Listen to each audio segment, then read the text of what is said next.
preeclampsia survivor. My story started in 2009 with the birth of my first son.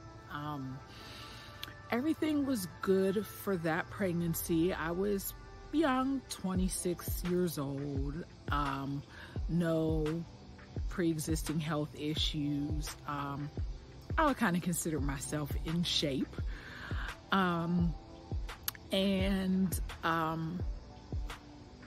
He was my first child that I was able to carry to term. I had had a previous miscarriage right before him. So all was well up until about the 37th week of my pregnancy.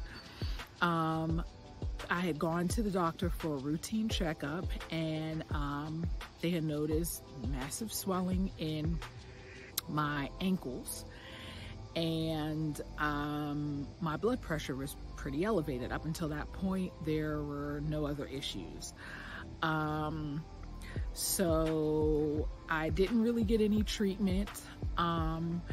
And the next week approximately, I ended up giving birth to a healthy baby boy. However, afterwards, things went downhill for myself, and I was then diagnosed with postpartum preeclampsia. I was put on blood pressure medication, and I had to stay on that for about 2 weeks. Blood pressure returned to normal, and everything was good after that. No lingering issues. 3 years later, we fell pregnant again with another son.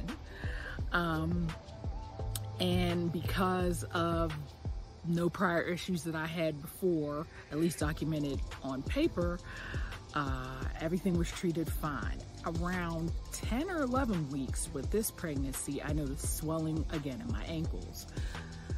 I brought that up to my primary care physician / OBGYN. There was a partnership with those two, and to be honest, I wasn't really taken seriously.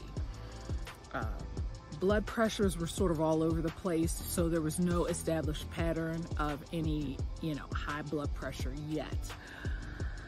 By, I'd say, about the 15th to 17th week, they noticed that the swelling in the ankles, puffiness in the face really didn't go away. So I was being seen more frequently. However, I was not put on medication until week 21. And by week 25, I had to deliver my son at less than 1 pound prematurely because of reverse placental flow. And my son was born alive, stayed alive for about an hour. I almost lost my life, and ultimately he lost his life. I was treated by my doctors not very seriously. Once I got to the hospital and had the child, I was treated very well, but by that time it was too late. So then we went on about 1.5 years later to have a healthy baby boy who, during that pregnancy, I was screened very, very closely and seen by high-risk doctors. So the one thing I regret, and the one thing I would tell any woman who was diagnosed with preeclampsia, is to be your own advocate. Be the advocate for your child. Be the advocate for you.